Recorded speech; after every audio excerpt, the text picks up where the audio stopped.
Bonjour, chers amis. Il me fait un grand plaisir de vous accueillir à cette émission de Foi et Télévision chrétienne.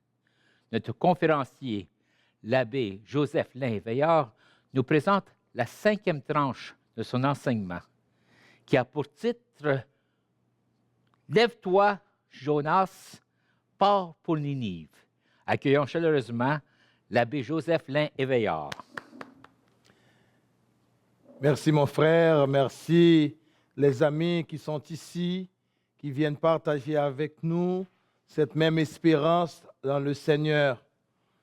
Et nous savons, frères et sœurs, je l'ai répété à plusieurs reprises, savez-vous le plan de Dieu pour toi, le plan de Dieu dans ta vie, dans ta propre vie, comme baptisé, comme chrétien et chrétienne. Nous sommes appelés à être les représentants de Dieu, les représentants de Jésus sur cette terre. Si Jésus est miséricordieux, nous sommes appelés à être miséricorde à notre tour. Si Jésus est bon, nous sommes appelés à être bons envers les uns envers les autres. Et la parole de Dieu nous dit, vous devez marcher comme Jésus a marché. Vous devez aimer comme Jésus a aimé. Vous devez vivre comme Jésus a vécu. Là, il n'y a pas de porte de sortie pour refuser d'être le cœur de Dieu dans ce monde. Nous devons marcher comme Jésus a marché. Comment Jésus a marché? Il a marché avec les autres. Il a marché de ville en ville. Il a marché, il a connu la souffrance des autres. Il est devenu humain pour connaître nos souffrances, marcher avec nous, marcher dans les bons moments comme dans les mauvais moments de notre vie. Il est ce Dieu proche de nous. Il est l'Emmanuel qui se dit, je viens marcher. Emmanuel, Dieu avec nous. Ce n'est pas un Dieu qui se trouve dans les nuages. Il est un Dieu qui a mis les pieds sur terre pour connaître nos souffrances, nos besoins, nos difficultés, notre espérance. Quand nous disons Emmanuel, Dieu avec nous, il est venu nous prendre par la main, là. Marcher avec nous comme des parents qui prennent la main de leurs enfants pour leur supporter, les aider à marcher. C'est ce qu'il fait dans la parole de Dieu. C'est ce que Dieu fait quand nous reprenons le livre de Jonas. C'est Dieu qui vient dire à l'humanité pécheresse, je ne vous abandonne pas, je suis là. Ne perdez pas l'espérance, je suis là. Et comme je le dis souvent, ce Dieu-là a un cœur tellement amoureux du pécheur. Et il est dit dans la parole de Dieu, dans Jérémie ou bien dans Isaïe, je ne veux pas la mort du méchant, je ne veux pas la mort du méchant, mais sa conversion, mais son changement de vie.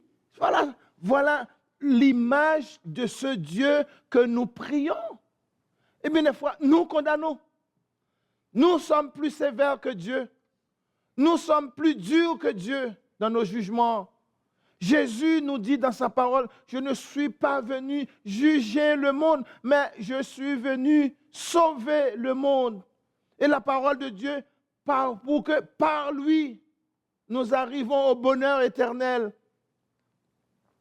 C'est cette parole, par lui, par Jésus, nous avons la vie éternelle. Par Jésus, nous avons accès auprès du Père. Par lui. Mais combien de personnes qui comprennent que par lui, là, par Jésus, il est l'auteur. Et la parole de Dieu nous dit, c'est avec lui, par lui, en lui, que cette parole est créatrice. En elle, tout a été fait. Par cette parole, tout a été créé. Et cette parole nous dit que mon Père qui est venu, mon Père que vous ne connaissez pas, il est lent, il est bon, il est humble. C'est tout ça. Alors, aujourd'hui, là, d'après le texte de Jonas, il nous montre que ce Dieu que nous avons falsifié durant des siècles, on a falsifié Dieu. On nous dit qu'il est un Dieu pharaon. On nous dit qu'il est un Dieu vengeur. On nous dit qu'il est un Dieu plein de coups. On nous dit qu'il est un Dieu, je ne sais pas, prêt à mettre sa baïonnette. Il est un Dieu prêt à nous mettre au four. C'est ce qu'on dit. Et dans l'histoire, nous avons vu combien de milliers de personnes qui sont mortes à cause peut-être de leur foi, d'une façon de croire en Dieu, mais qui ont été guillotinées, qui ont été mises à mort. Mais aujourd'hui, si nous regardons le texte du livre de Jonas, nous voyons qu'il est un Dieu bon, qu'il est un Dieu, le bonheur de toute l'humanité. Revenez à l'Éternel, nous dit la parole de Dieu. Écoutons ce que nous dit le prophète Zacharie.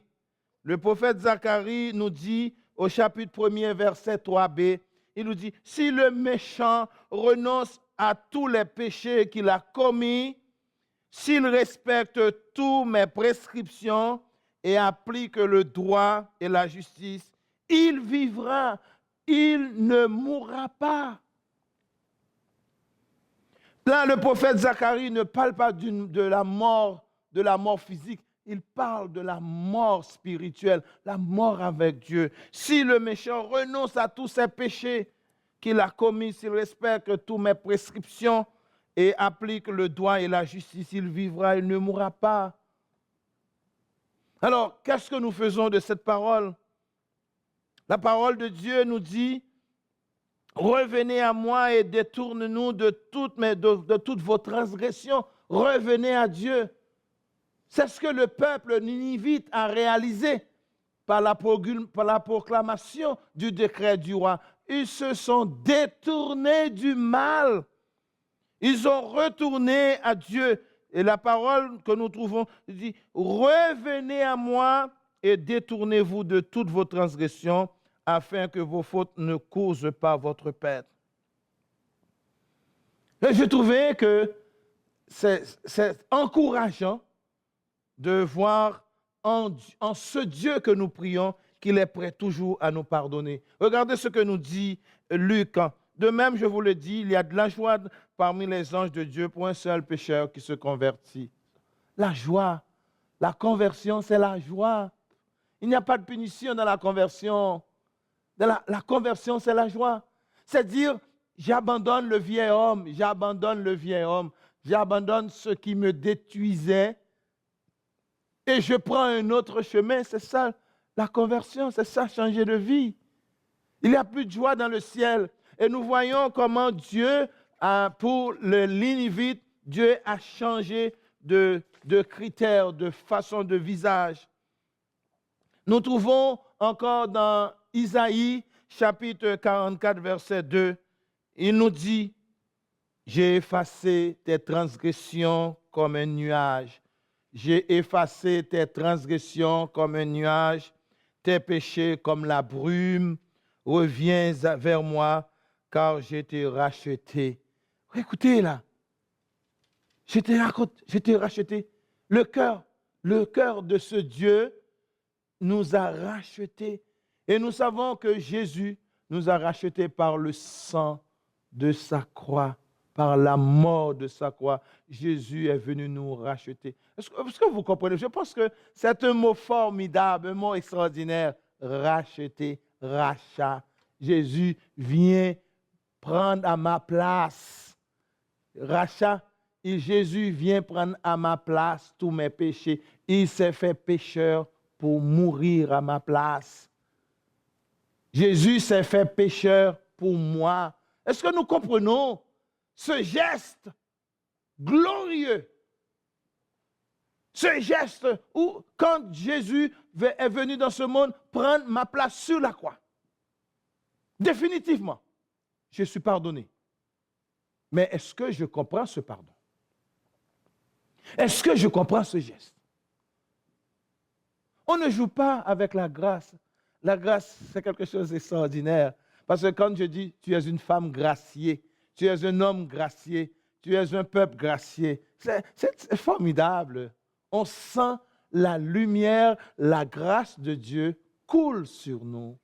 On sent que nos paroles ne sont pas des paroles qui viennent d'ailleurs, mais une parole qui vient du cœur de Dieu.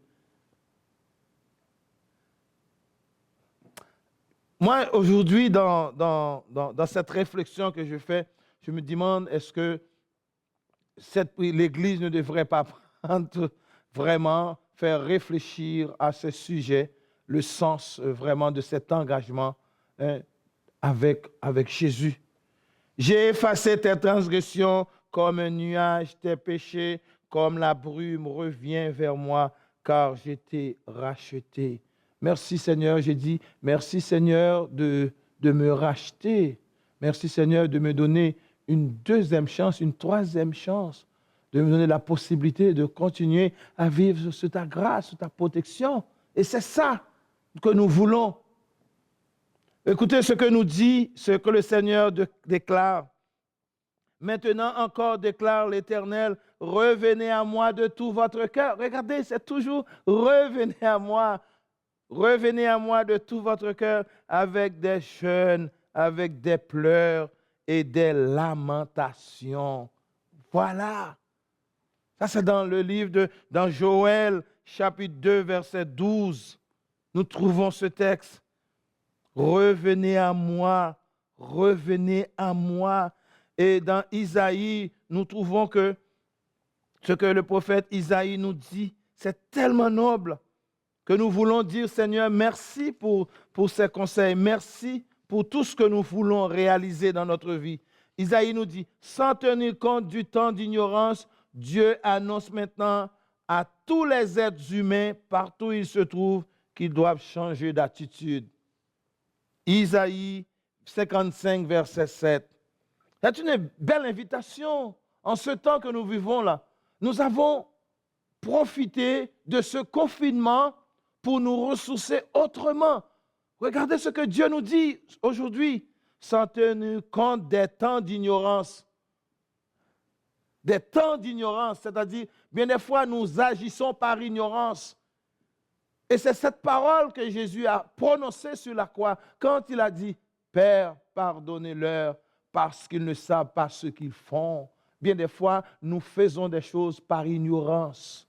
Nous disons des choses par ignorance. Et le texte le dit bien, sans tenir compte des temps d'ignorance. Combien de fois nous errons dans l'ignorance? Combien de fois nous disons des ignorances?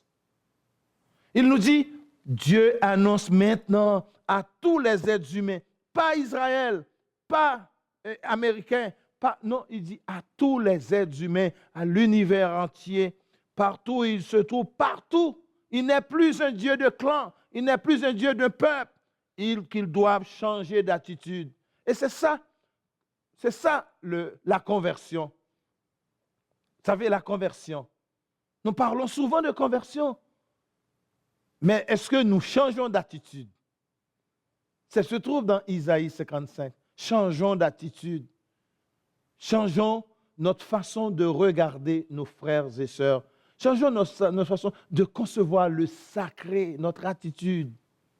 Nous trouvons dans la parole de Dieu, dans Ézéchiel 18, verset 21, Ézéchiel 18, 21, il dit, si le méchant renonce à tous les péchés qu'il a commis, s'il respecte toutes mes prescriptions, il vivra. Il vivra. C'est ça le don que le peuple a reçu lors du décret de ce roi et de ses ministres. Toute la population, tout le royaume a décidé de suivre la prescription du roi. C'est ce que j'invite à nos dirigeants religieux ou bien politiques de regarder si nous pouvons retourner à l'essentiel. Retourner à l'essentiel. Alors, nous continuons avec notre réflexion sur le prophète Jonas. Il est dit au chapitre 3, verset 40, Dieu vit que les Ninivites, écoutez-moi, Dieu vit que les Ninivites réagissaient, Dieu constata qu'ils renonçaient à leurs mauvaises actions, il revint alors sur sa décision et n'accomplit pas le malheur dont il les avait menacés. Vous savez, est-ce que vous avez écouté, vous avez entendu? Dieu vit, c'est-à-dire nous voyons que c'est un Dieu vivant, c'est un Dieu qui constate, c'est un Dieu qui regarde. Il vit que les Ninivites réagissaient. Il y a une motivation au cœur de ce peuple. Il y a quelque chose, hein? Quand on veut laisser des mauvaises habitudes, quand on veut vraiment rechercher la conversion, il y a une motivation en nous. Quelle motivation pour la conversion, frères et sœurs? Qu'est-ce qui me motive pour la conversion, pour convertir? Qu'est-ce qui me motive? La vie éternelle, la vie d'être avec Dieu, la vie éternelle. La motivation, ça vient directement dans notre façon de vivre comme chrétien. Je suis motivé à rechercher quoi? À être saint comme Dieu est saint. Je suis saint, comme Dieu dit. Le Seigneur dit, je suis saint. Vous devez être saint comme moi. Voilà notre motivation. Je suis dans la vie éternelle et je invite mes enfants à rechercher la vie éternelle. Et c'est quoi cette vie éternelle? C'est quoi cette vie éternelle? Cette vie éternelle, ça commence ici-bas, là. Ça commence ici-bas. Dans notre engagement de tous les jours comme baptisés. La sainteté, ça commence ici-bas. C'est le renoncement, c'est aller vers quelque chose de meilleur. C'est ça la conversion. C'est ce que le peuple ninivite a fait. Ils ont abandonné le mal, la méchanceté, le texte nous dit. Ils ont abandonné leur méchanceté. Ils ont abandonné le mauvais, le mal. Mais vous savez, frères et sœurs, il y a des gens qui ont pour vocation le mal dans leur vie. Savez-vous ça? Savez-vous qu'il y a des peuples qui ont des vocations pour faire le mal?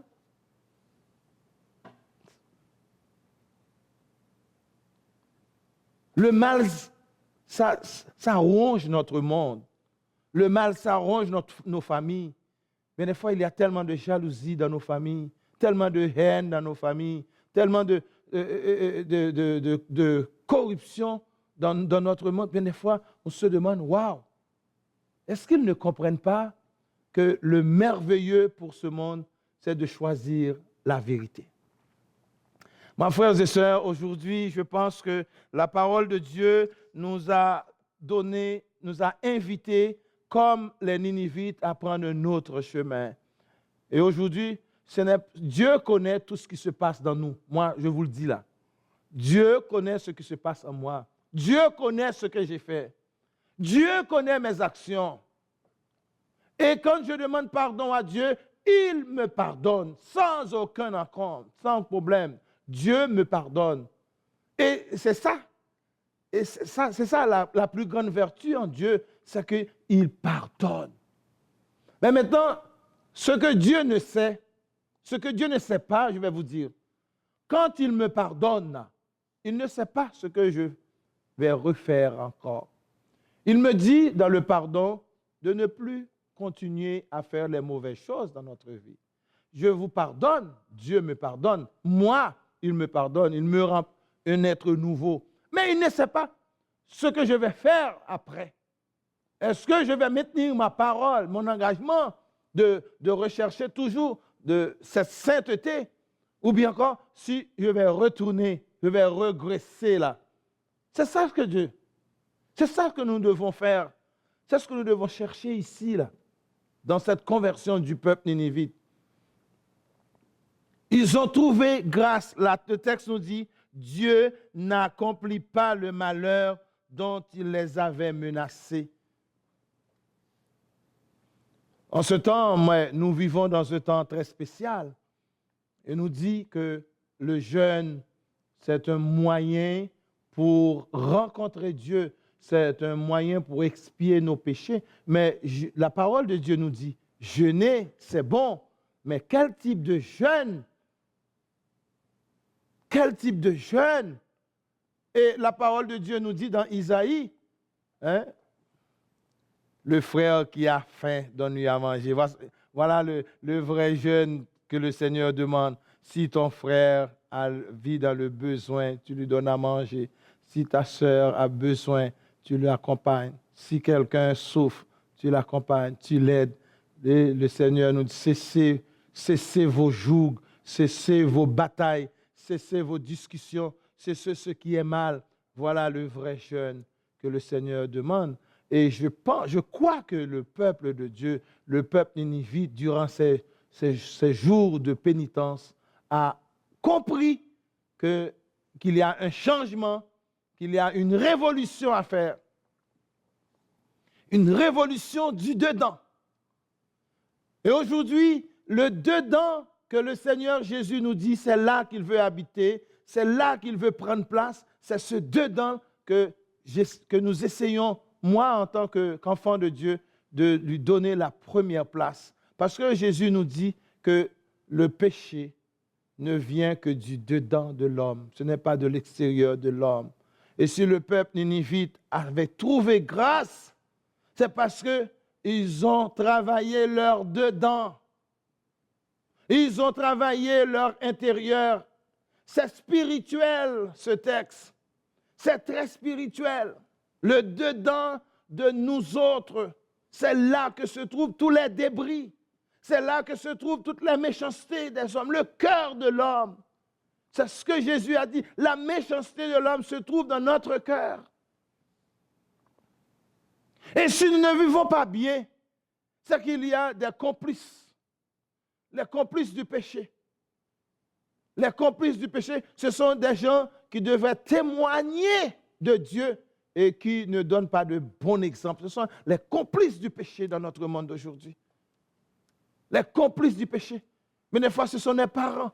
Mais des fois, ce sont les personnes qui sont en position pour donner de vrais exemples. Ils sont complices. Ils sont complices de nos vices. Ils sont complices de ce que nous faisons. Alors, le roi, ce roi-là, et ses militaires et ses ministres, ils ne sont pas complices. Regardez le contraire là. Tout le monde, même les animaux, ont dû prendre le chemin du deuil. Ils ne sont pas complices. Ils ont donné le bon exemple. Ils ont donné le bon exemple. Et c'est pourquoi nous avons besoin dans notre monde d'aujourd'hui des hommes et des femmes qui donnent de bons exemples. Et c'est ça le témoin. Et c'est ça le chrétien. Des gens qui n'ont pas peur de donner de bons exemples. Que ce soit dans l'église, là. Des fois, dans les scandales, partout. Mais évitons de scandaliser les petits. De scandaliser les gens qui sont faibles. Évitons ça. Évitons ça. Ne soyons pas les complices du mal. Quand on est complice du mal, ça retombe sur nous. N'oublie pas que nous sommes des canaux d'irrigation. Les parents, les responsables, les dirigeants. Moi, je parle de ce roi et de ces ministres qui ont donné le bon exemple. N'oublie pas que nous sommes des canaux d'irrigation, là. Quand l'eau passe dans ces canaux, il faut qu'il trouve dans ces canaux que c'est propre. Sinon, l'eau que nous recevons va être contaminée. Quand le tuyau est rempli de vermine, de microbes, l'eau qui passe, c'est rempli de microbes. Et ceci dans une société, si les dirigeants, les responsables qui sont des canaux ne sont pas des modèles, eh bien, les générations à venir seront pires. Parce que les canaux sont irrigués, sont remplis de virus. N'oublie pas cette phrase. Le petit poisson suit l'eau de la rivière. Le petit poisson suit l'eau de la rivière, le cours de la rivière. Alors, si nous vivons dans une société, nous ne trouvons pas des personnes, des exemples, des personnes, de témoins. Le petit poisson va couler dans la rivière des corrupteurs, des corrompus. C'est sérieux. Et ceci, dans toutes les sphères de notre société. Moi, je reste avec cet exemple. Le roi et ses ministres ont donné l'exemple. C'était à la tête du pouvoir, ils ont donné l'exemple. Les parents doivent donner les bons exemples. Les prêtres, les diacres, les pasteurs doivent donner des bons exemples. Ils sont des canaux d'irrigation. Et si les canaux sont remplis de vermine, eh oui, que fera le reste? Que le Seigneur nous bénisse aujourd'hui et que nous soyons, les chrétiens, comme des canaux du Seigneur. Nous, chrétiens, nous sommes les canaux de Jésus dans ce monde. Que le Seigneur nous bénisse et nous sanctifie. Amen. La signification profonde est celle qu'on trouve en Romains 6, où Paul, en fait, nous renvoie à la mort et à la résurrection de Jésus. Être baptisé, c'est mourir et ressusciter avec Jésus. Quand on te plonge dans l'eau, eh bien, ça veut dire que tu meurs. Ton ancienne vie est enterrée. Et dans le sépulcre, tout est fini. Et quand on t'enlève de l'eau, ça veut dire que tu es ressuscité, tu commences à vivre une vie nouvelle avec Dieu. C'est ça, en fait, la signification du baptême chrétien. Aujourd'hui, Seigneur, et ce monde a besoin de changement. Ce monde a besoin de rencontrer Dieu dans leur vie. Et si vous voulez rencontrer Dieu dans votre vie, il s'agit de choisir la route avec Jésus. Ce n'est pas Jésus qui viendra s'imposer, mais toi, tu as le choix de choisir aujourd'hui. Comme le peuple nénivite, les autres ont choisi de changer, d'améliorer leur vie. Et Dieu a retiré toute menace sur ce peuple. Aujourd'hui encore, Dieu peut le faire pour chaque peuple, pour chaque personne, pour chaque famille. Et c'est pourquoi je vais prier, je vais demander à Dieu de nous bénir comme Jonas avait fait cette prière. Tu es le Dieu de tous les temps. Tu es le Dieu de toute éternité. Tu es le Dieu de miséricorde. Tu es le Dieu qui marche avec son peuple. Tu es le Dieu qui est notre abri.